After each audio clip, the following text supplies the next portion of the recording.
Mi nombre es Armando Ortiz Montenegro. El día de hoy es el segundo día de la serie de recitales en línea Música por un Cambio. Digamos que técnicamente es el mismo recital porque lo dividimos en 2 días para poder ver las 2 entrevistas de ambos compositores.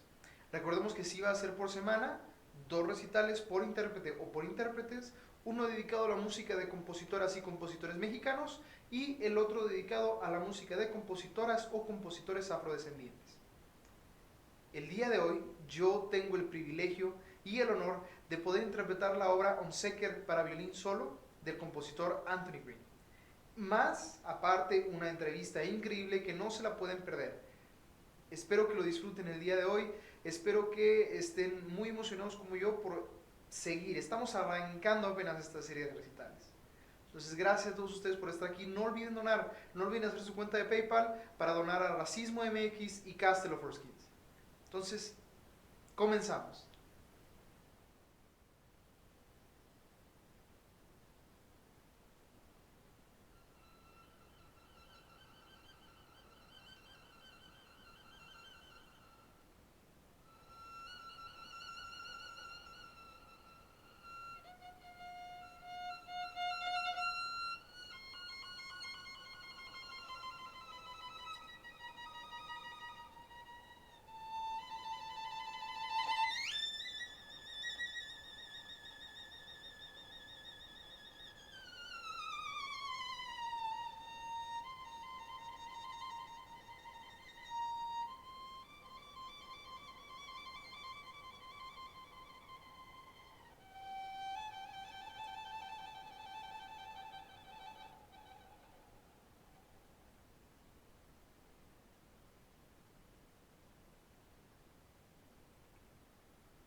Hello, Anthony. How are you today? I'm well, thank you so much. I can understand a little bit of Spanish, and it's a pleasure for me to be here as well. Muy gran placer. Well, I'm very happy. I'm very happy you got to understand me, because it is a pleasure, and I'm shaking on, like, I'm very excited that Oh, thank you. that you are here with us. It's such an honor to be playing your piece, because I mean I'm the one playing your piece, so it's such an honor to be playing your piece and also talking to you at the same time. not many people get to do that with the pieces that they perform. So I'm That's very true. excited. Yeah. So Anthony, tell us more about you, because there's plenty of audience that might not be acquainted with your music or with your work. So tell us a little bit more about you. Definitely, yes. So I was born in Arlington, Virginia, which is really close to Washington, D.C., the capital of the United States. But I grew up primarily in Providence, Rhode Island, and I would spend my summers in Virginia visiting my dad because my mom and my dad split when I was 3. So I consider myself more of a New Englander, but I do still have this connection to that area of the United States. And I started playing piano by ear when I was 5 by imitating the piano melodies that my kindergarten teacher would make on the piano that was in our classroom. And eventually, my mom and my kindergarten teacher said that I really need to have lessons. I would also play piano at my church, the only Street Baptist church in Providence, Rhode Island. And through just being exposed to gospel music and to classical music and to all this other type of music, pop music as well, and watching people play and trying to mimic them, I ended up getting pretty talented on the piano. So I started lessons when I was 10. I studied mostly Chopin, Bach, Beethoven, all of the classics, Debussy. And I went to chamber music camp, and that's when I was first exposed to contemporary music. So I played this crazy piece by a living composer named John Deek, who's also a bassist for the New York Philharmonic. And I played pieces by Darius Milhaud, and I played some pieces that my friends wrote. I also composed pieces, but nobody really said, Anthony, you should be a composer, because they were all pushing me to be this pianist. So I went to Boston University as a piano major. And in my sophomore year, I started to double major because one of my friends who was studying composition saw some of my past works and said, you really should be a composer. And that's basically how I got into composition seriously. And I've just been following that path all the way till today. And in 2013, that's when I started Castle of Our Skins. It's also the same year that I moved to the Netherlands, which is where I am right now. And through Castle of Our Skins and my own personal development, I ended up just becoming the composer, the performer, and the social justice artist that I am today. Wow, that's quite of a journey. It's so great that you didn't expect to be a composer, and then at the end, it just came out because of all the artistry that you had behind. And tell us, you say that you are a social justice artist. Yes, yes. Tell us a little bit more about what a social justice artist do. Yes, so social justice artistry, it means different things for different artists. So for my practice, I'm very concerned with making my audience think about the issues that I'm using in the pieces that I compose that fit within my social justice practice. So the very first time that I created a social justice piece, I wasn't conscious of, well, I knew that the piece was political, but at that time, I never said, oh, I'm a social justice composer. And at that time, I also didn't really, consider the impact that the piece would have on the audience. I just was doing something that I felt was in my heart to do and was in my heart to speak about. So what I ended up writing was a piece about the war in Iraq. And I came across an article about how the number of deaths in the war in Iraq is probably extremely small. The number of reported deaths is extremely small considered compared to the amount of actual deaths in the war.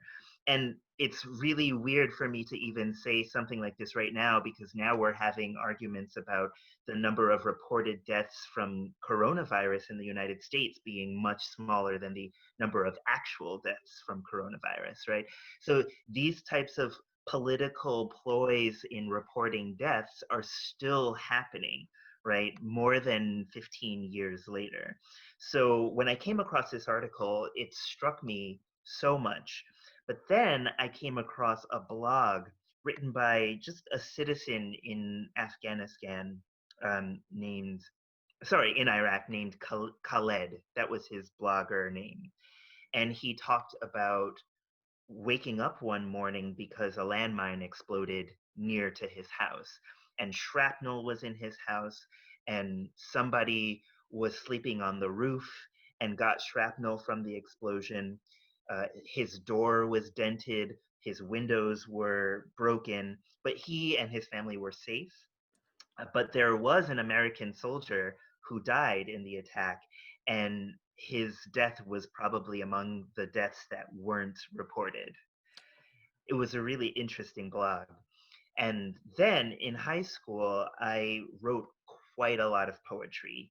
And so I took a poem that I had written in high school about death, and I used these three texts and I made a piece for actress and piano, where the actress was repeating the text from the article and then from the blog and then from my poem. And then I was playing the piano with incidental music underneath her acting. And there was even a little bit of staging. So in the first movement, she pretended to be a reporter and she was on a podium. And in the second movement, she put on a piece of clothing to be more like a citizen, and she was moving around. And then in the last movement, she really put on a spoken word artistry hat and recited this poem just beautifully. So that was really my first foray into social justice artistry.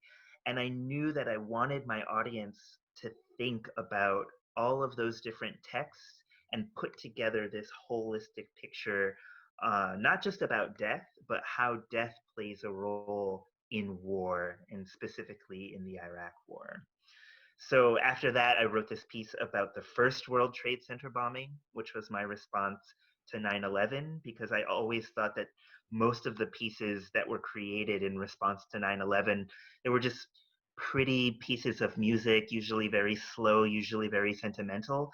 But I felt like those pieces could have been composed about anything. You know, what made those pieces of music specific to that incident?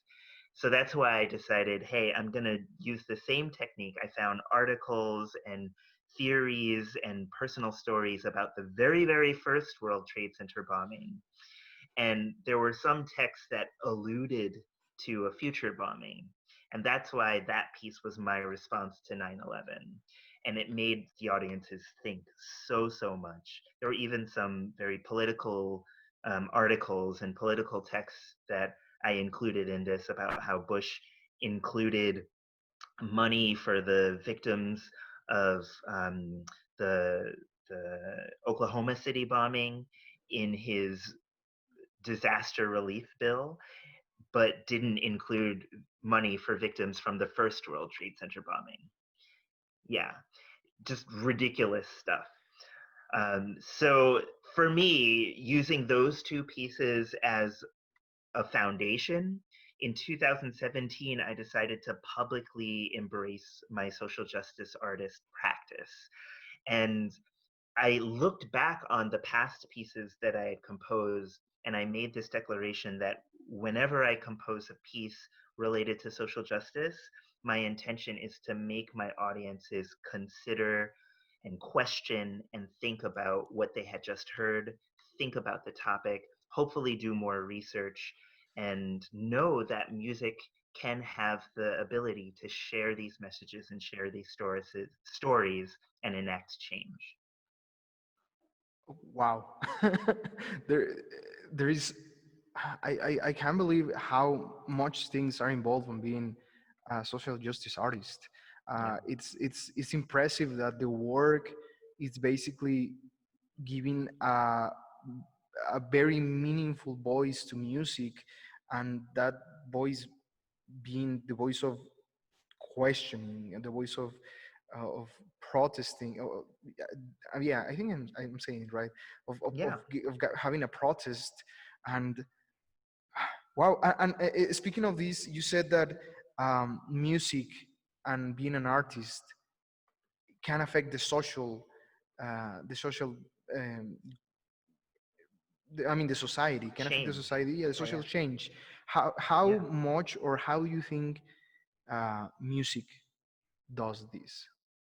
So music, as well as visual arts, dance, writing, all the artistic practices, all arts, they have the ability to communicate things emotionally within people that words simply cannot.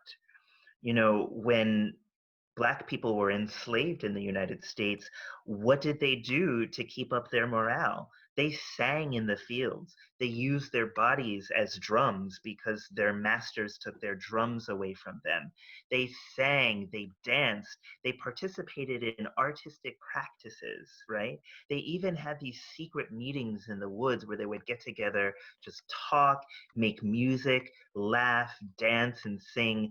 I mean, this is an art, you know, artistic practice was one of the main ways that Black people kept their morale high during times of oppression. Fast forward from slavery, and you get protests and labor strikes and all of this. What was the main uniting element in protests and strikes? It's music and chanting, right?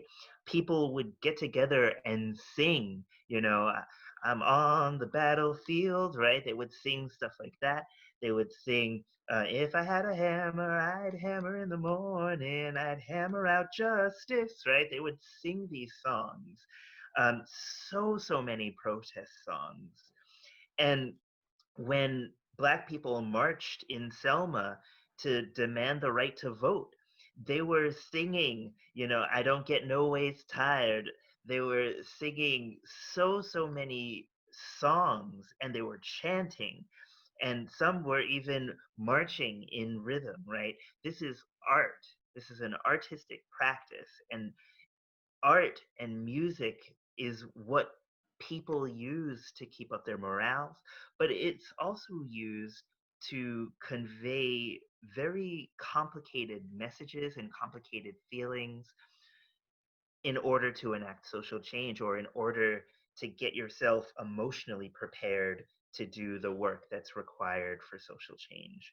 So I'm just glad that I can be a part of that element of society. I can compose music that can make people think about what they need to do in order to bring more equality and justice in this world. And I love the fact that there are visual artists doing the same thing, dancers doing the same thing, poets, writers, choreographers, composers of different types of music than what I do, right? And there are times when we can all collaborate and just create these massive pieces of art that say, you know what, this is wrong. This is why this is wrong. This is what you can do. Now feel what we're talking about and have empathy for us. Now have empathy for all of those people who are being oppressed. Now do the work. I got like chicken skin when you said that make people feel Yeah. what other feels, make people being sympathetic with other ones. It's such an impressive. I mean, it's such a big statement that you say that music can do that. But I'm aware of being a musician and a listener, and being new to this world of social justice. As many of us and many people that are listening to us are new to it, uh, it's true. It Yeah. definitely feels. It definitely makes us question, and it definitely makes us try to do more research and try to and to be more informed.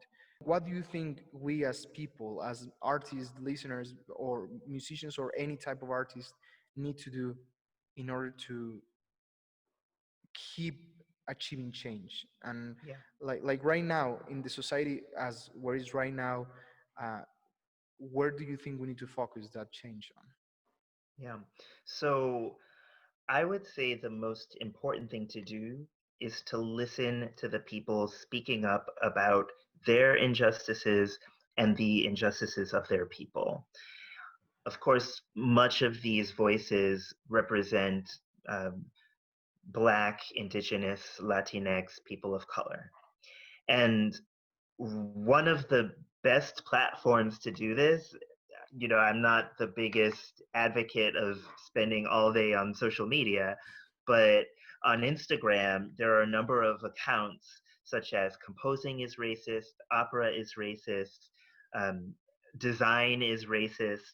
There are a number of accounts where creators within these worlds anonymously share their stories, and those stories are posted. It's not a platform for people to name names and shame people, but it's a platform for somebody like me to say, this is what a big name composer told me, or this is what a really big name pianist told me. And some of those stories are just heart wrenching, right? You hear um, Asian composers basically saying that somebody said that Asians can't put emotions into their music, or Asians can't put emotions into their violin playing or their piano playing, right? And you hear Black composers basically saying that they were rejected because their music didn't sound Black enough, right? And you can go onto these Instagram accounts and read story after story after story. I think this is a really good first step for people to really become aware of the disgusting problem that pervades classical music, that's not splashed all over the media and radio stations and TV shows, right? Because classical music is just glorified as this art form that's beautiful and old and pretty and sophisticated, usually white and European as well, right?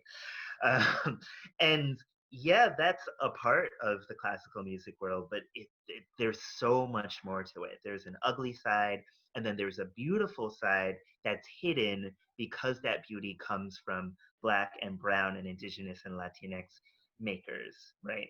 So that's step one. Oh, Step two, after you listen, do something about it. Write letters to your radio station saying, I want to hear more music played by Tania Leone, by Erilyn Wallen, by Elizabeth Baker, by Jessica Mays, by Florence Price, by Margaret Bonds, by all of these beautiful Black, Indigenous, Latino, people of color creators and composers, right? Demand that the radio stations and TV stations play more of this stuff, right?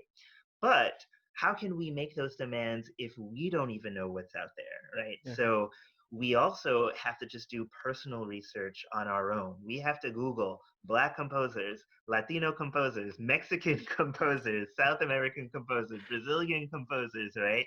Because even somebody who's a huge name like Ginestero or Villalobos, you look at how often they're played compared to their European counterparts, and it still pales in comparison, right? So we have to do this research. My organization, Castle of Our Skins, we have a resource page on our website. If you go to castleskins.org, you click on education, you'll see resources. And then we have links to so many different beautiful organizations who are supporting the music of Black composers.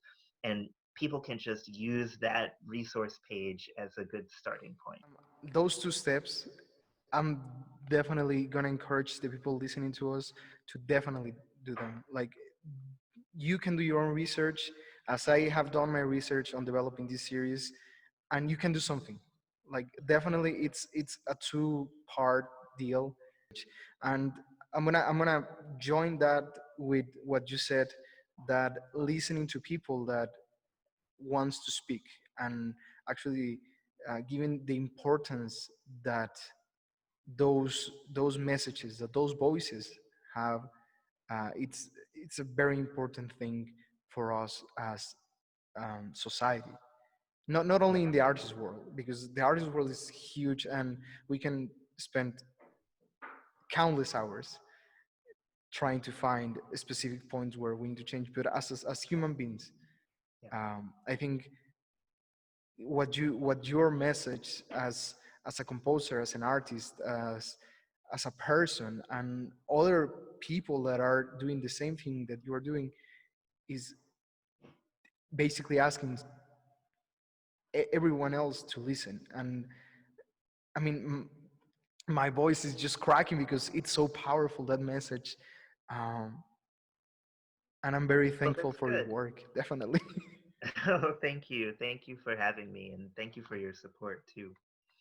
And speaking of your music, I just want to close this interview by you telling us a little bit about your piece. Yeah. The piece that. So it's a little bit of a backward story with some sadness but some happiness, and I will tell the whole story. Yeah. I thought about just telling part of the story, but I will be completely honest and tell the whole story. So I'm not sure when I composed it. I think does it do you have the score in front of you, right? Yeah, I do have the score in front of me. I think I composed it in 2011 or 2012. It should say on the first page. Yeah, it's 2012. Okay, 2012, which means I most likely started it in 2011 and finished it in 2012. So, right around that time, I was still trying to find my voice as a composer, and there were lots of moments where I would write pieces for opportunities, right? I also knew that I had this opportunity to move to the Netherlands. And so there was this composition competition for a group in Belgium, which is the country directly below the Netherlands. And I thought, well, I could write this piece. If it was selected to be performed, then that could be a possible first foundation for me to establish a really good relationship with the composition scene and the performance scene in that area of the world before I moved there. So the prompt of the competition was to create a showpiece for solo violin, two movements, the first being slow and the second being fast. And so I said to myself, well, I'm learning a little bit of Dutch because I'm about to move there. And I love this word onzeker because you can get rid of the first two letters and it means something else. So onzeker means uncertain, and zeker means certain or secure. And the way that Dutch works is that um, well, I guess it works a little bit the same way in English. So, zekerheid means security, just in the same way in English you can say secure and security. You just add a little bit of an ending. Um, but for zekerding also means insurance, right? So, zeker is this word that has quite a lot of um, functionality when you combine it with different prefixes and suffixes and stuff like that. So I decided to focus on onzeker and zeker, uncertain and certain, and think about these two feelings when composing a slow piece that has this air of uncertainty and then a fast piece that has this air of certainty. So when I approached the first piece, I thought to myself, what are some rather unstable, uncertain sounds in music? For me, those were trills and tremolos. When you're trilling, you kind of can't really keep track of how many notes are going on in the trill. Same thing with the tremolo. You can't really keep track of what's going on. Sometimes you get all of these partials when you're trilling and tremoloing in string instruments, and you get these high notes, you get these subtones, and it creates this really unstable world, which I really, really love. Um, and so I decided to have those two techniques pervade the first movement. Then you get some left hand plucking and some melody, but even the melody is quite wandering and not very stable. And the piece doesn't really end in a very secure way. So that's onzeker, uncertain. Then you have this crazy virtuosic second movement, certain, that's a little bit nuts.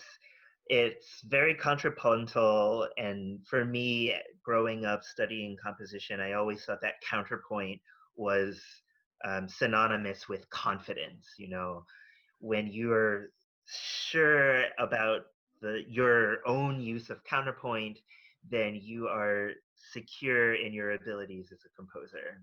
So I decided to make the second movement full of counterpoint. And then it, of course, has this huge ending with the octave double stops. And somehow, when my friend played this piece and she gets to the very, very end, it almost sounds like 2 or 3 violins playing at the same time, even though it's just a solo violin piece. And I thought that that's another good characteristic when you want to create a piece that has this very certain, secure sound. You know, it has this big sound and it sounds like so many people are playing, even though one person is just playing. It's so cool. I I'm love very that. happy that today I'm performing this, and thank you again, Anthony. Thank you for this amazing interview. As a closure, I wanna say to the audience that, as we said in the interview, just be open to listen, be open to change your mind, be open to feel what others are feeling, and be open to question yourself, question your own practices, question your education, question everything, and research and apply what you are doing for research, because we are all human beings and we are all part of this deal. There's a lot of things that humanity has done wrong over the centuries and over the course of humankind. A lot. Yeah. Like there's plenty. But I mean, if one people here in the audience changes, let's all change. Let's, if one can do it, we can all do it. We can all do it, and Definitely. it's not that hard. We have Google. It's not that we need to go to a library. We have Google. So thank you, Anthony. Thank you very much for your music. Thank you very much for your artistry and this interview. And you are an amazing person. Oh, thank you. It You was. are too. Thank you so much. Oh, thank you very much. And is there anything else you want to say before we close the interview? Just everybody have a wonderful day and be very conscious about what the world is going through right now and be on the good side of the change that's happening. Bueno, espero que hayan disfrutado de esta segunda emisión de Música por un Cambio. Le agradezco a Anthony Green por su tiempo y por la entrevista. Espero que hayamos aprendido mucho. Y también espero que hayan disfrutado mi interpretación de su obra Onsecker. ¿Qué creen? Es momento de sacar su PayPal y ir a la descripción del video para donar para Racismo MX y Castle of Skins. Si no lo hicieron en el video pasado, en el video de ayer, háganlo hoy. O si lo hicieron, háganlo también. ¿Sí? El chiste es donar y apoyar a estas instituciones que día con día están luchando incansablemente para hacer un cambio en el mundo. Nosotros también podemos ser partícipes de ese cambio. Entonces los invito a que donemos para Racismo MX y Castle of Skins. ¿Qué creen? Se viene la tercera emisión de esta serie de recitales y a cargo de la increíble cantante Pamela Irene Niles. No se lo pueden perder. O sea, me tengo que acercar más porque no se lo pueden perder. Entonces, los invito para que el siguiente domingo nos acompañen en esta tercera emisión de Música por un Cambio. Yo soy Armando Ortiz Montenegro y espero que la música sea el cambio que el mundo necesita. Hasta luego.